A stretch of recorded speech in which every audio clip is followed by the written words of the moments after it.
पटना बहुजन दस्तक के स्टूडियो में आया हूँ। तो यहाँ पर मैं आकर देखकर बड़ा अचंभित हूँ कि यहाँ पे शानदार इनका स्टूडियो बना हुआ है और इनका इतिहास में थोड़ा इनकी हिस्ट्री जाना तो बहुत मुझे अचंभव हुआ कि आज इनके बारे में मुझे जानकारी लेना कि आखिर ये बचपन से इतना संघर्ष करते रहे और समाज के लिए इन्होंने आज तक इतना बीड़ा उठा रखा है कि चाहे इनको फ़ायदा हो ना फ़ायदा हो नुकसान हो, लेकिन समाज के लड़ाई लड़ने के लिए तत्पर रहते हैं। और इनके बारे में मैं पूछूंगा कि सर, सबसे पहले आपको जय भीम। जय भीम, जय संविधान, नमो बुद्धाय। और बहुत बहुत स्वागत है आपका कि आप अपना समय निकाल करके आप बहुजन दस्तक के स्टूडियो पहुंचे हैं। बहुत बहुत शुक्रिया आपका कि आप अपने चैनल पे मेरी जीवनी को, मेरे संघर्ष को दिखाना चाह रहे हैं, उसके लिए बहुत बहुत साधुवाद। सर आप मानवर काशीराम के साथ भी काम किए हैं? हाँ, मैं सन 84 में काशीराम साहब को दिल्ली आया था, उसी साल ज्वाइन किया मैंने। तो उनको कैसे, आपको कौन प्रभावित किया, उनकी बात कैसे समझ में आई?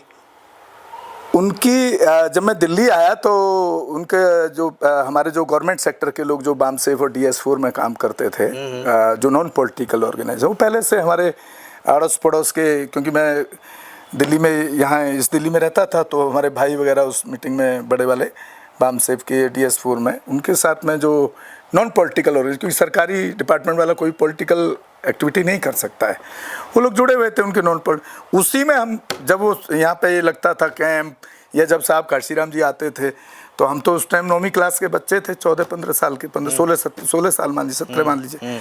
तो हमको तो क्या काम देंगे, हमको स्पीच थोड़ी दे सकते थे, हमको तो सीखना है, हमको सुनना है, समझना है। तो हमारा काम क्या होता था, भाई जितने भी लोग आए उनको पानी पिलाना, ये लोटा रखा है, ये जग रखा है, पानी भरा रखा है, गिलास में देते रहिए, गिलास धो के रख दीजिए।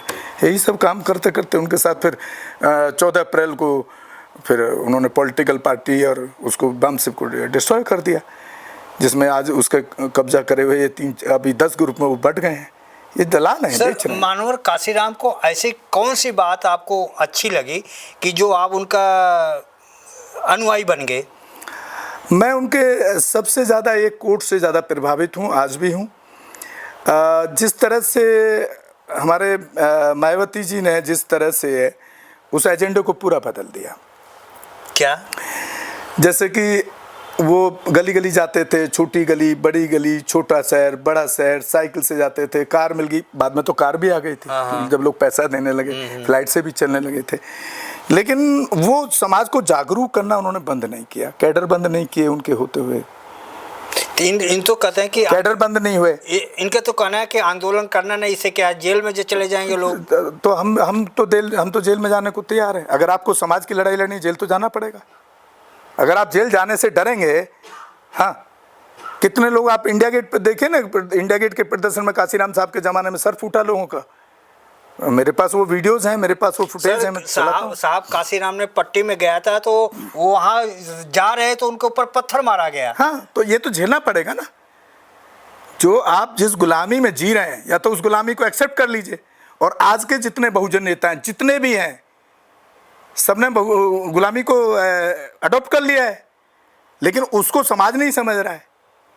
गुलामी को अडॉप्ट कर लिया ना। अच्छा सर, इसको कैसे लेते हैं? लोग कहते हैं कि हमको पहले सरकार बनाओ, हमको नेता बनाओ, हमको प्रधानमंत्री बनाओ, तब आपका काम होगा। तो आप जब करो हमको ये बनाओ तब काम करोगे, तो बनोगा कैसे?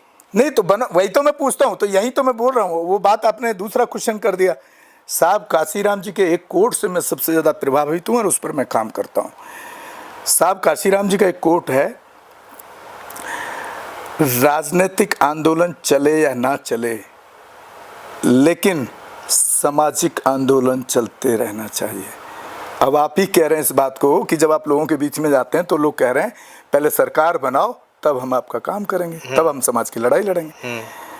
जब आप सीधे आप राजनीतिक आंदोलन पर चले गए, सामाजिक आंदोलन को, इसका मतलब आप खत्म कर रहे हैं, तो आपकी राजनीति बनेगी कहाँ से, सरकार बनेगी कैसे, कैसे बनेगी? यही कोट को मायावती ने छोड़ दिया और जिसका असर आप देख रहे हैं। जी सर, अभी राजनीति में गए आकाश आनंद जी, वहाँ पर भाषण दिया और भाषण देने के बाद उनको FIR दर्ज हो गया और FIR दर्ज होने के बाद मायावती जी उनको सारा पद जो है छीन लिया। क्या यही राजनीति है सर? ये सब एक पॉलिटिकल एजेंडा है, क्योंकि उसके लोग बड़ा खिलाफ बोल रहे थे।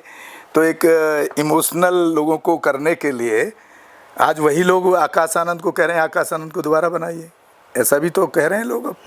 तो ये सब राजनीतिक खेल था, मायावती जी को उनको स्टैंड करना है, इसलिए उन्होंने ये सब राजनीति के दाव पेच हैं। आप उसको देखिए ना, जो प्रतिपक्ष नेता जो था बैसपा की तरफ से क्या नाम था, मुस्लिम समाज से थे, ये राशिद अली तो बहुत पहले था, गुजर के सांसद ने धमकी दी खुलेआम, मुल्ला तू बाहर निकल। हाँ, वो ध्यान नहीं उसको आ तो उसको भी, उनको भी मायावती जी ने उसी दिन उसे पद से भी हटा दिया और पार्टी से भी निकाल दिया और आरोप लगा दिया कि वो कांग्रेस में जाने वाले थे।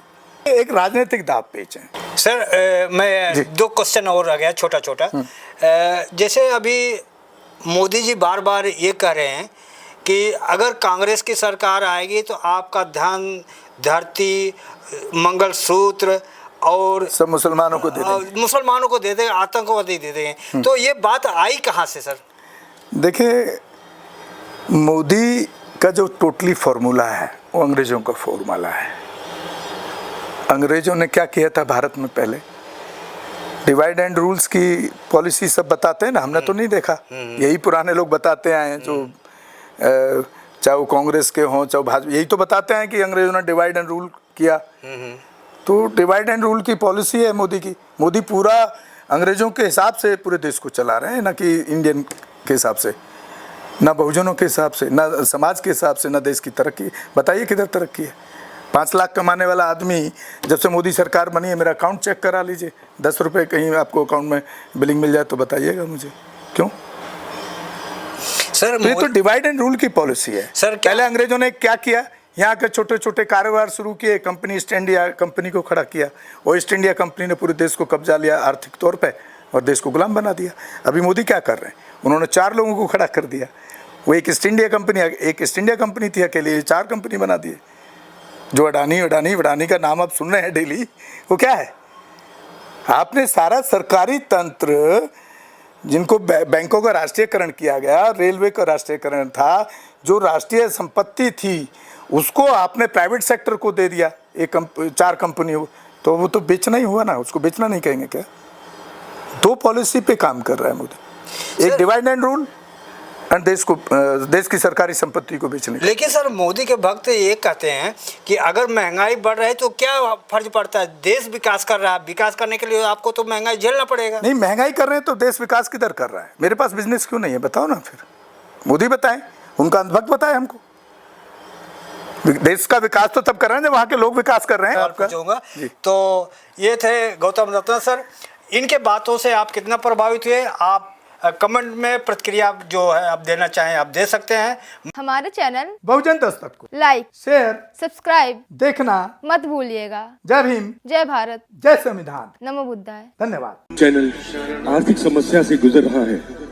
अगर आप बहुजन समाज में बाबा साहेब अम्बेडकर और तथागत बुद्ध की विचारधारा को अधिक से अधिक लोगों तक पहुंचाना चाहते हैं तो हमें आर्थिक सहयोग प्रदान करें, ताकि हम अपने चैनल के माध्यम से देश विदेश में समता, बंधुता, एकता और संवैधानिक अधिकारों को ज्यादा से ज्यादा लोगों तक पहुंचा सकें। आप अपनी सहायता राशि नीचे लिखे खाते में जमा करा सकते हैं।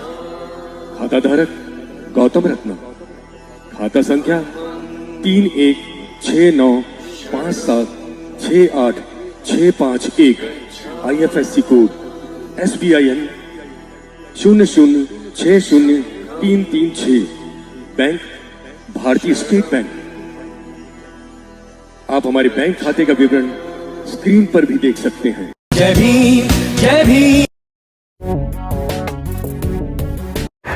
मैं गौतम रत्ना आपका बहुजन फिल्म प्रोडक्शन में स्वागत करता हूं, और आप हमारे प्रोडक्शन हाउस के अंदर अपना कैरियर बना सकते हैं as a film director, as a producer and actor and actress and editor and cinematographer also.